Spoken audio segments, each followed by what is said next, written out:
Fason Radyo. Merhaba değerli dinleyicilerimiz. Bugün 8 Kasım 2025 Cumartesi. Bakü stüdyosundan herkese merhaba.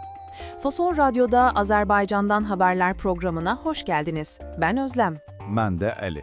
Bütün dinləyicilərimizi salamlayıram. Alicim, dünkü yayınımızda Zafer Günü hazırlıklarından bahsetmiştik. Bugün o büyük gün. Notların en başında da Şuşa'nın kurtuluşunun 5. yıl dönümü var.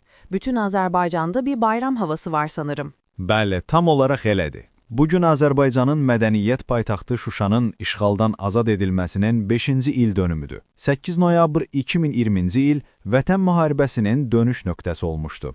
Day.az saytının da yazdığı kimi bütün ölkədə böyük coşku ilə qeyd edilir. Ne güzel. Notlarda bir de 4 günlük tatil haberi görüyorum. Bu kutlamalarla birleşince harika olmuştur. Bəli, 8 noyabr Zəfər günü şənbə gününə, 9 noyabr bayraq günü isə bazar gününə təsadüf etdiyi üçün hökumət sonraki 2 günü də qeyri-iş günü elan etdi. Beləcə, xalq 4 gün ardıcıl istirahət edəcək. Vallahi ne diyeyim, darısı başımıza.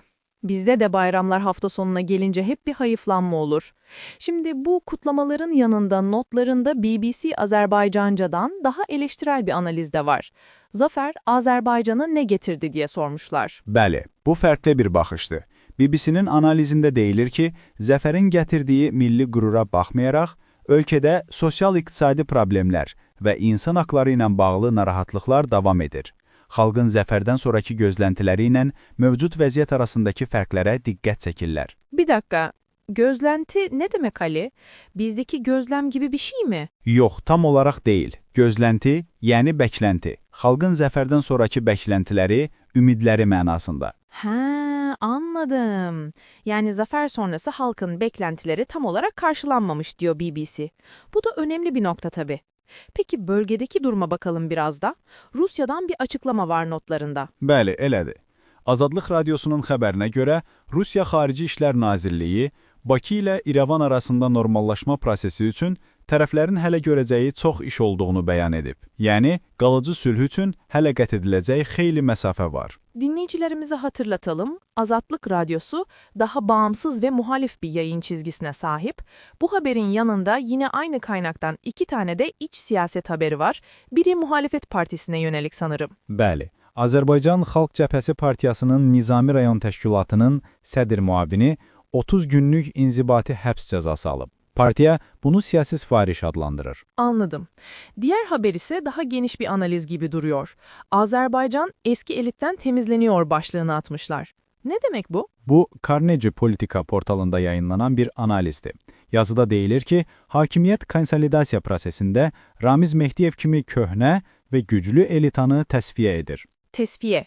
Bu bizdeki tasfiye ile aynı anlamda mı? Yani görevden alma, uzaklaştırma, sistemin dışına itme gibi. Bəli, eyni ilə köhnə güc mərkəzlərinin təmizlənməsi. Anladım. Bu strateji bana çok tanıdık geldi nedense. Siyasetin evrensel kuralları galiba. Neyse, biraz da iyi haberlere bakalım.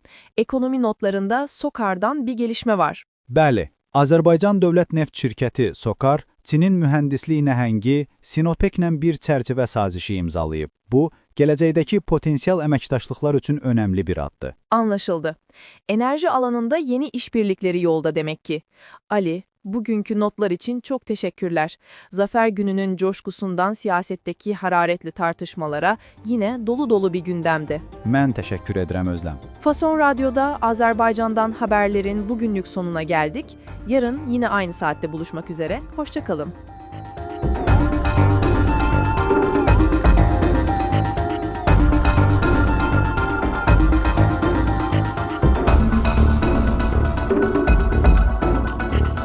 Fason Radyo.